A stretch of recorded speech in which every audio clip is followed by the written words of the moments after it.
כל השנה הלכות בכל יום מובטח לו שהוא בן העולם הבא, בעזרת השם.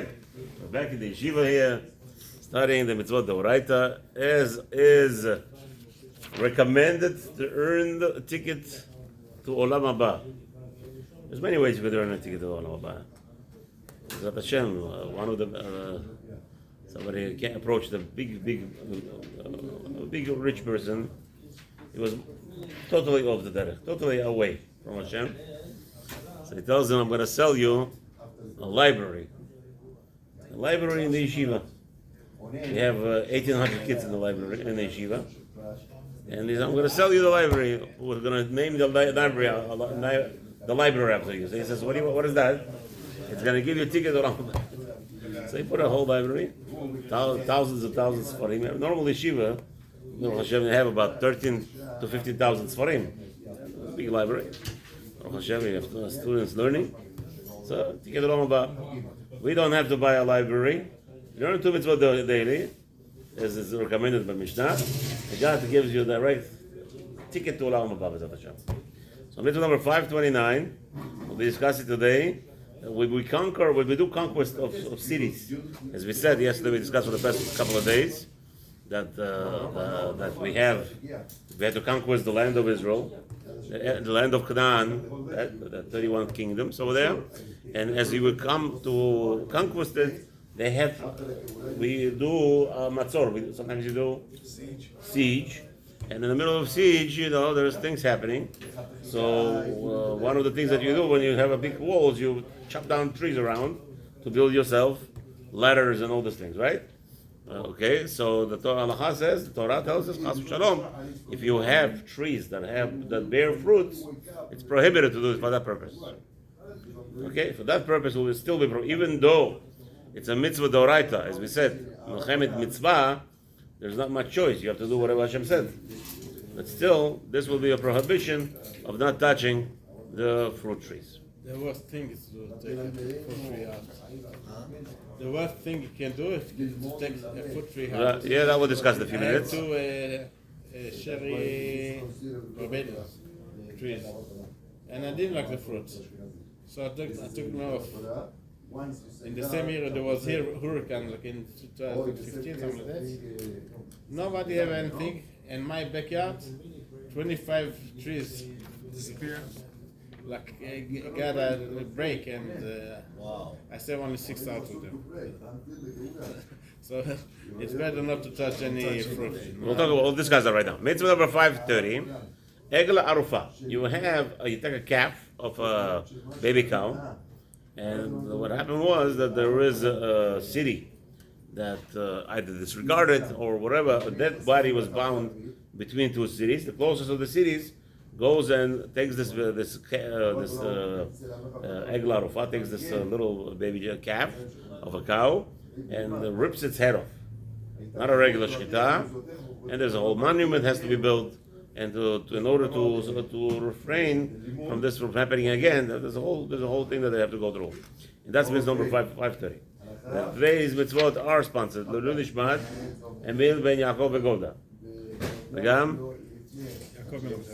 יעקב בן משה. ולרפואה שלמה לכל חונה עמו ישראל, ובכלל מיוסף חיים בן מפרד, חיה בת לאה, וגם לרפואה שלמה. יעקב בן משה.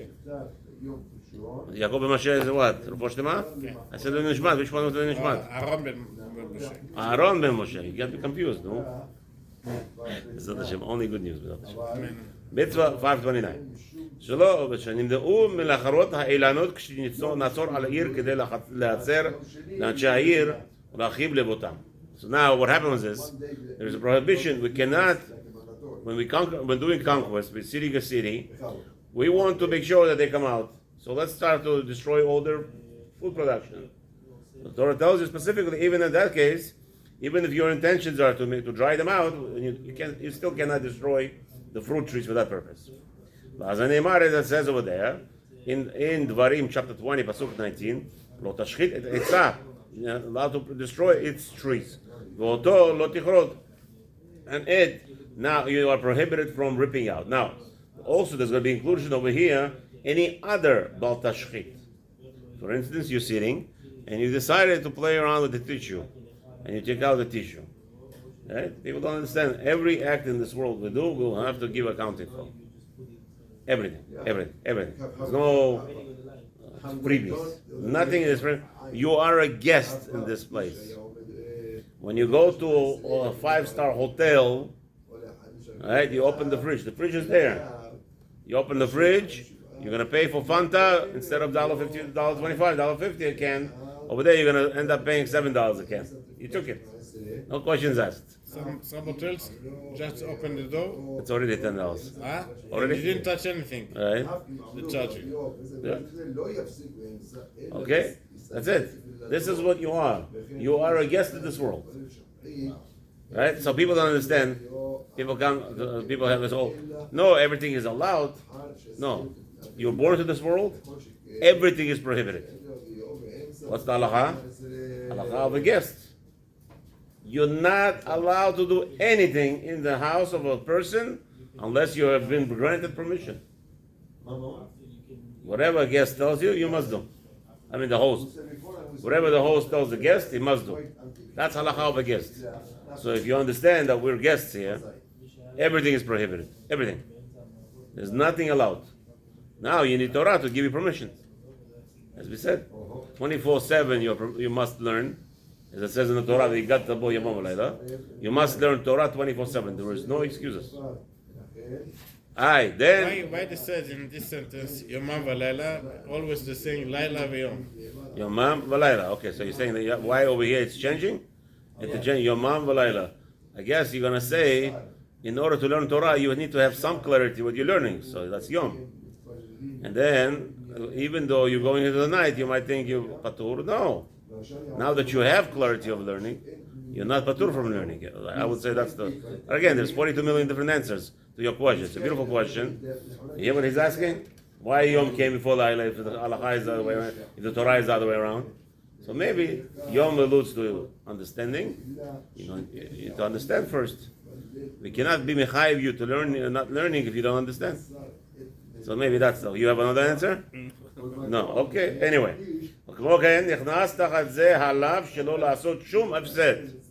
We have a prohibition in this prohibition, 529, to do any loss. You cannot cause any destruction ever. You see the span over here? A guy goes and he starts biting the cap. His money. You're going to say, right, if the cap could be reused and the pen needs it, how about no problem? So you bit it, you're itching, your teeth are itching. The baby is the teeth are itching. Okay, but to destroy the cap, just to destroy it, that is prohibited in the Torah. This is what we're talking about here. כגון לשרוף או לקרוע בגד או לשבר כלי לבטלה. I had a big fight. Not a fight. I had a big. I don't like this. What did they say? What are they doing, people? On Lag BaOmer, some rabbis now even, we have to throw a baguette into the fire. They took off the kippah, a good kippah, and throw it into the fire. Right. To add to the fire on Lag BaOmer. So they're going to tell you, no, the Kohanim used to burn the baguette. Used to burn their pants. Used to use the pants for Simchat Bet HaShoeva, to light up fires in the Bet HaMikdash over there. They used to use that. But they don't understand. Over there, the baguette was already prohibited to wear. So there's a halakha in the Kohen. He's not allowed to wear a torn baguette. I could wear a torn kippah. Here, you want to see? This kippah had been torn already 3 years ago. I sew it, and I put it back on. A Kohen is not allowed to sew back things. The Kohen. So over there's no Baal Tashkes. Take a kippah, throw it into the fire, and think you're in the middle of some kind of joyous. Chas v'shalom. It's Iso Doraita to do Ashkata. Hi, Rabbi, big deal, $10. I buy a new kippah. Who gave him permission? No, it's for the mitzvah. What mitzvah? What mitzvah? To fire, to burn? Throw in the wood. Take off your clothing. Asur, to enjoy and to destroy anything. Okay. בכל עניינם אלו, ובכל כיוצא שיהיה בהם השחתה, יאמרו זיכרונם לברכה, תמיד בגמרא. It says over there, anything that related to destruction, stam. It says in the Gemara in Masechta Kiddushin, page 32, first side, Haka'avor mishum bal tashchit.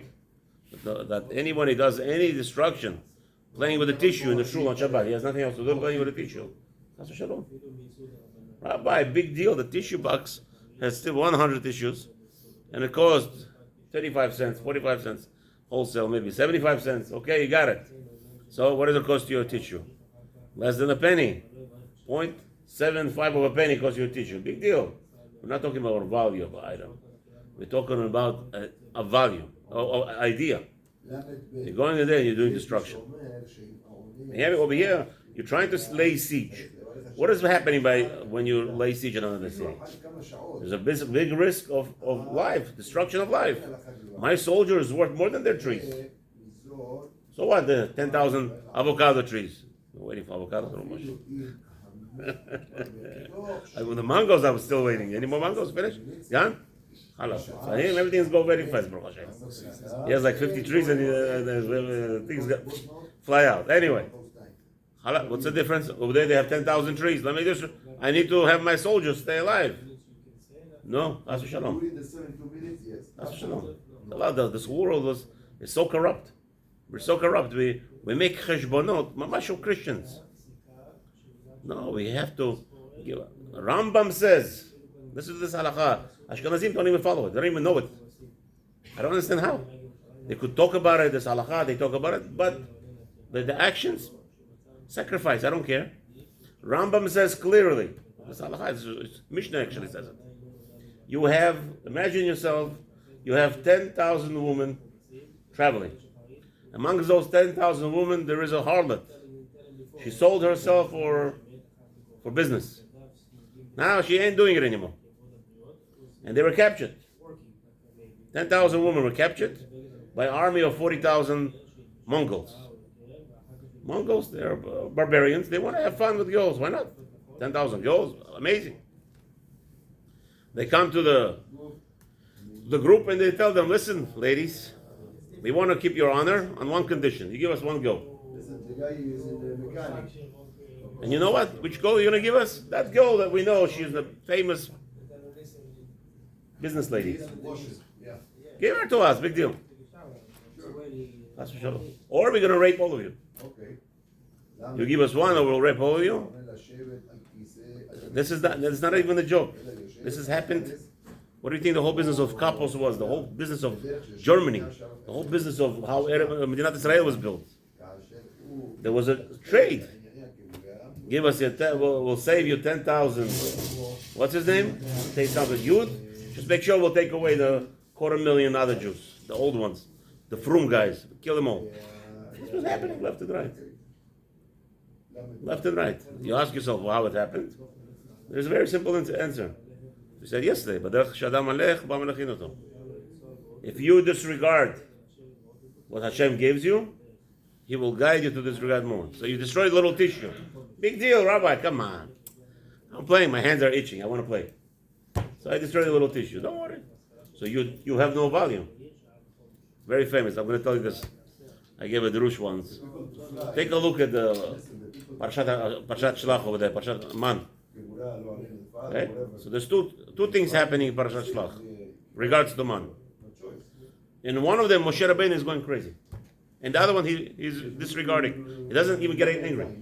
What happened? Some Jews came to him and told him, by the way, Moshe, what's with this? Look, it's worms. The man next day became worms. Moshe Rabbeinu goes berserk. Take a look at the parasha. He's all out. Takes a whip. Start whipping them. Rip whatever. He goes out wild. Harsh words. How dare you? Chilul Shabbat. Not a word. Came out. Not a word. Hashem gives all the berating over there. What happened? You're the leader. What are you not worried about them? Why then? Chilul Shabbat. Go yell at them. Nothing. Came out. Not a word over there almost. So I made a calculation. I said, what's going on here? Why by Man he's going crazy? And on Shabbat, not so much. He doesn't look like was very much concerned. So I came in with the answer. The answer is very simple. What? How did they get man to stay till tomorrow? Again, You shouldn't say it in the first place. no, but how? How? Every Jew, I went ahead and I collected 10,000 pounds of man. The Torah tells me how much money I came home with. Exactly what you needed. Aye. So in order for man to stay till tomorrow, what did I have to do? What you need. No, not the, What did I have to do in order to have man tomorrow? if you need you finish it. You didn't finish it. You mean you starved yourself. But Derech She'adam Malachin, Moshe Rabbeinu said, you crazy people. You know what he just did? You said to Hashem, it's okay, we starve. You just told Hashem, it's okay, we starve. And now Moshe Rabbeinu is upset. The whole purpose of man was to give you sustenance. But you're going to go to tell Hashem, it's okay, we starve. And that's why Moshe Rabbeinu went crazy. Shabbat, okay. They played a trick. HaKadosh Baruch Hu took care of it. It's his problem. But now you go ahead and you tell Hashem, it's okay if I starve. You just caused the whole nation to starve. You see how we behave? That's what we're talking about here. All the mitzvot. Let's go. I talk quickly. 30 seconds. Somebody made an avira and he destroyed. Now this is a sur. זה בכלל מקום בכל זמן. To prohibition here. They just to allude to what Moshe said. People, Hasidic world in Bar Park, they will not touch any house that has a fruit tree. They have a house. Let's just do this. The houses over there are old caravans, 20 by 100 on Bar Park. You have a house that's 20 by 100, $3.5 million sold. On one block, they could sell 5 houses in one day for $3.5 million. In one house, 20 by 100, with a fruit tree, they cannot sell for $500,000.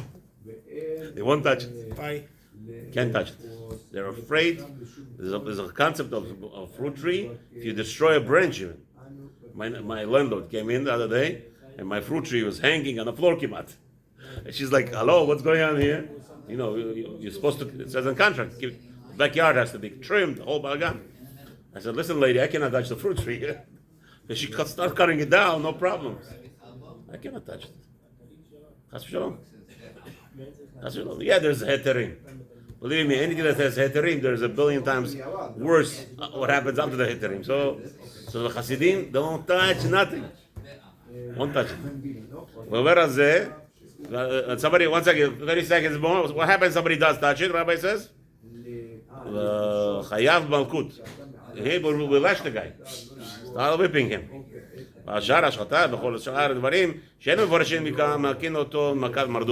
Now, however, let's say you come to the shul and the guy plays around with the tissue.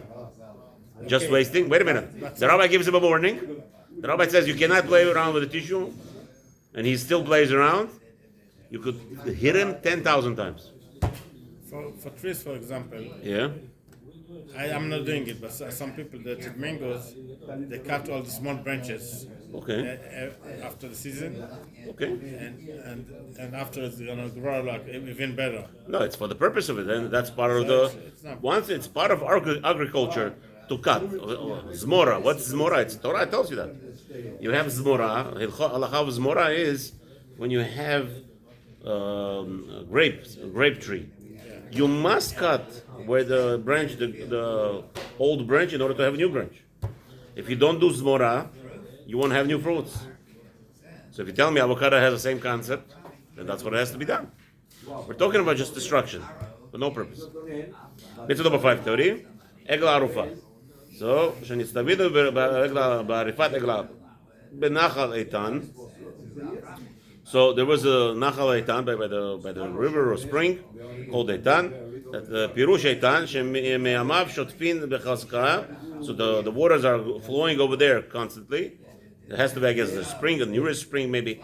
ועניין המצווה הוא שנמצא בשדה או בדרך הרוג ולא נודע מי הכהו. We found a dead body and we don't know who killed him. What's going on here? כמו שבא מפורש בכתוב, it says over there, על זה נאמר, דברים 21st chapter, פסוק א', כי ימצא חלל, it says over there clearly, if you find a dead body. at Gemara Parasha until the end of the Parasha. Inyan Egla Rufa Niskar beGemara. The Gemara discusses clearly in depth with it. Chapter 7 in Parashat Sotah. משושן מצווה כדי שיתעורר לב כל העם בראותם את המעשה הגדול הזה, אסיפת זקני העיר וגדוליה. So what happens is, one of the rules over there is that we gather all the elders around town and from the whole Eretz Israel.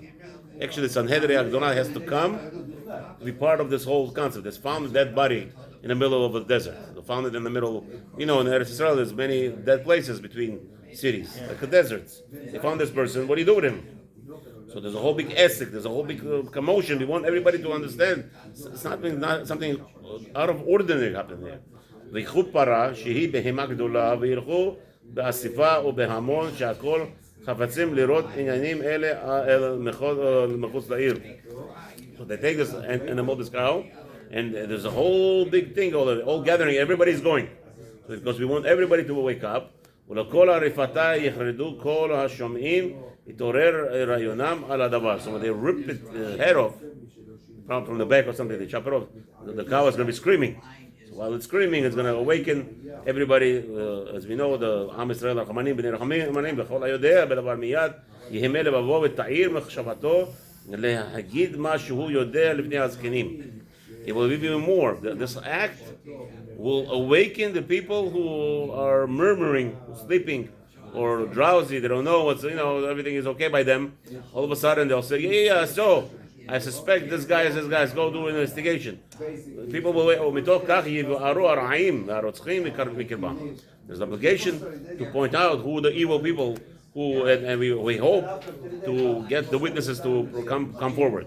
מלבד הידיעה יש תועלת גדולה במעשה הגדול הזה להראות ולפרסם בהמון הפרסום גדול כי חפץ הזקנים ואנשי הדעת יהיה למצווה הרוצח למצוא למוצא לנקום ממנו נקמת הנרצח.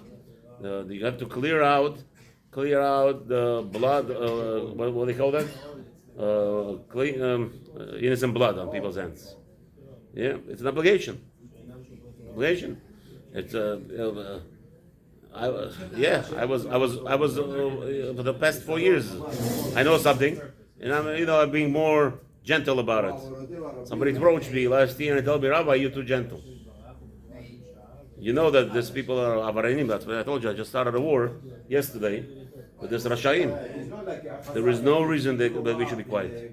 When this Rashaim harm people, Chas v'shalom. Yeah. וכן מצאתי לרמב"ם ז"ל, as beside בני המצווה, okay? שאמרו לכולם בברכה. So all the things over there discuss what the rules are. Let's go just quickly what happens to a community. Oh, the obligation is obviously on the community. What happens if the community leaders don't perform this mitzvah? Chas v'shalom, they transgress obligation of the, what's his name? יותר על גדולי העיר, obviously it's talking about specifically the rabbis who are in charge, people who could talk. They're in charge of communication. If you have the power to talk, you are obligated to stop the avla and to stop all this. As Shalom over there talk about murder, but again, people are more affected when they see blood and they see real murder in front of them. But little by little murder, it's okay. Some reason. Hashem Rahim Aleinu. Hashem should protect Am Israel. Should know only good news, B'ezrat Hashem.